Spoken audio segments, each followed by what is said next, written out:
Most diesel problems and most wear and tear that happens on the diesel engine is completely avoidable. And I'm just going to go through the most common things that I see that have caused damage or excessive wear and tear on people's diesel engines. And just by mentioning these, I'm hoping that you can avoid those expensive problems long term. And please let me know in the comments your experience.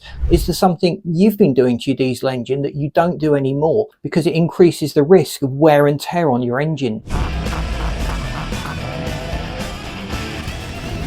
Often it's just down to the way the engine is driven. Now, diesels produce a lot of torque low down.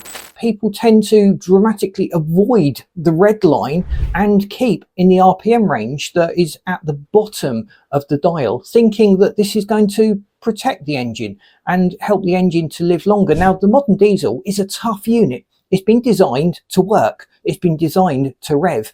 If we are constantly forcing it to try and operate at the very low levels of RPM, you're probably not even getting sufficient turbo boost to support the power requirements of the engine. You may even be towing at these low RPM figures. And this lugging just increases the effort and the wear and tear on the engine.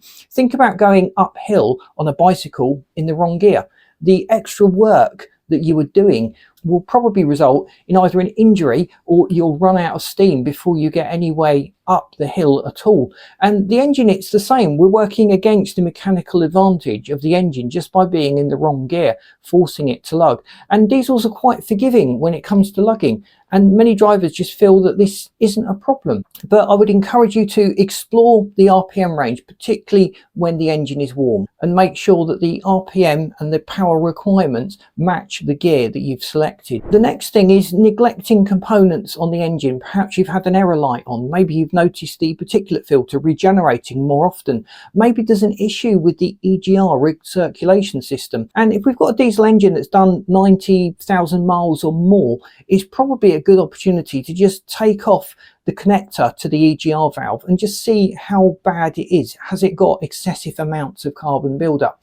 You may well be surprised. Some people do this and they've used good quality fuel and observed really good driving style, and there's been very little carbon buildup in the EGR. Other people have thought they've been driving very carefully. They've been using maybe the cheapest fuel they can buy, and the engine has just coked up with lots of carbon, and it's causing the EGR valve to stick open or to jam closed, and that will go a long way to reducing the efficiency of the engine, and that will have a knock-on effect. If we had a particulate filter, which most diesel engines have now, that is going to clog up more quickly. We run the risk of having an expensive repair bill just because we've neglected maintaining these items.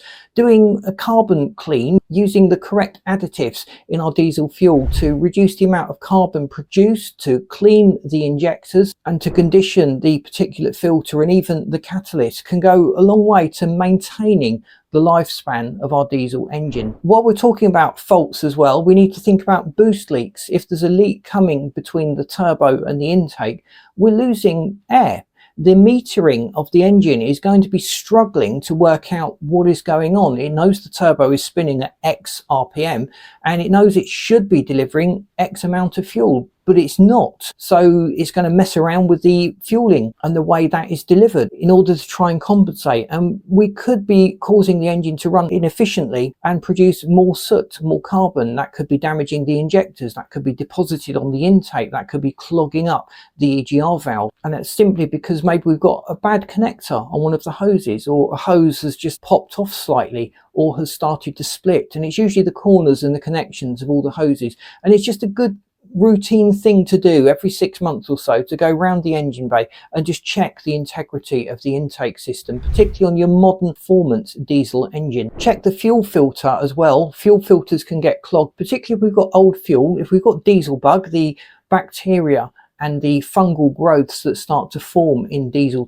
tanks, particularly with older fuel or fuel that hasn't had the correct additives or conditioners added to them, that will clog the filter more quickly, and that will lead to fuel delivery problems, and that'll have a knock-on effect with other components on the engine. So that is something that is completely avoidable. If we don't use the car very often, let's make sure we get through the fuel.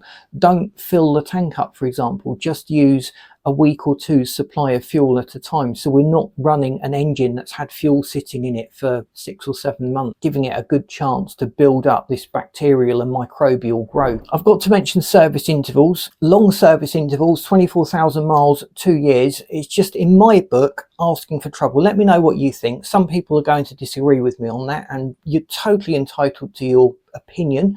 My opinion is based on what I see, the experiences I've had with my own cars, and dealing with the problems that come about where a car has not been serviced properly. The oil will degrade.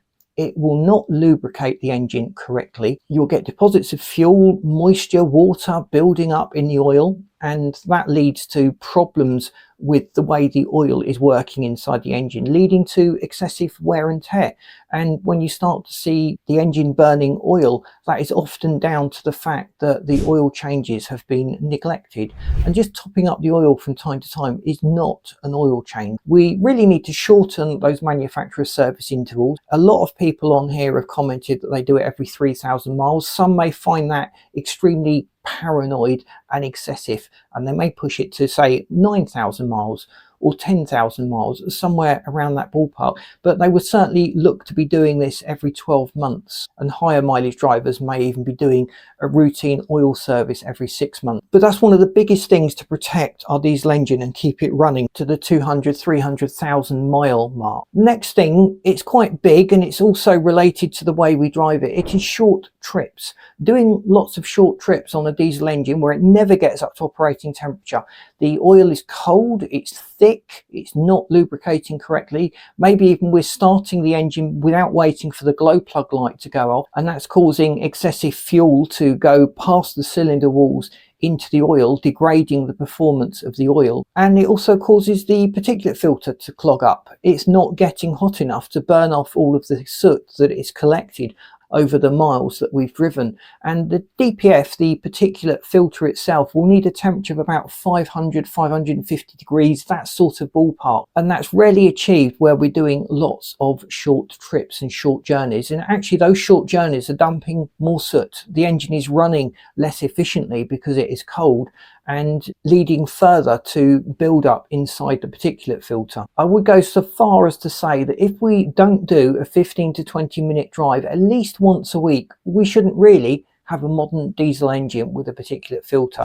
They are just not designed for this short trip lifestyle into the town and back. They're designed for soaking up the motorway miles, for cruising. They are workhorses and they need to be driven accordingly. The next big thing that I'm going to talk about is related. It's cold starts. Whenever we start an engine that is cold, a lot of damage occurs in the first few seconds while the oil is being warmed up, while it is lubricating correctly, and while the engine is starting to get up to temperature. This doesn't mean that damage is happening for 40 to 50 seconds after we start it. At that point, the damage is exponentially less than it was when the engine first started. But before we start driving the car hard, using the full RPM range, using full throttle, we do need to wait for the engine to be warming up. And some drivers might wait for the oil temperature to get up to say 60 degrees.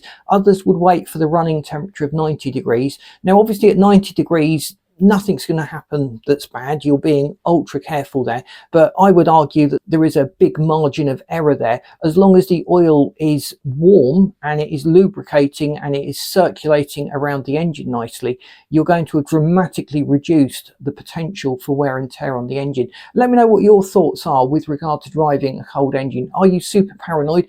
Do you wait for the temperature to get right up to 90 degrees before you drive it hard? Or do you tend to drive it hard from, say, 30 degrees or 60 degrees? Is there a point at which you feel more comfortable using the full range of the RPM and the full throttle? We've also got to remember that the glow plugs are designed to warm up the combustion chambers to allow the fuel to burn more efficiently.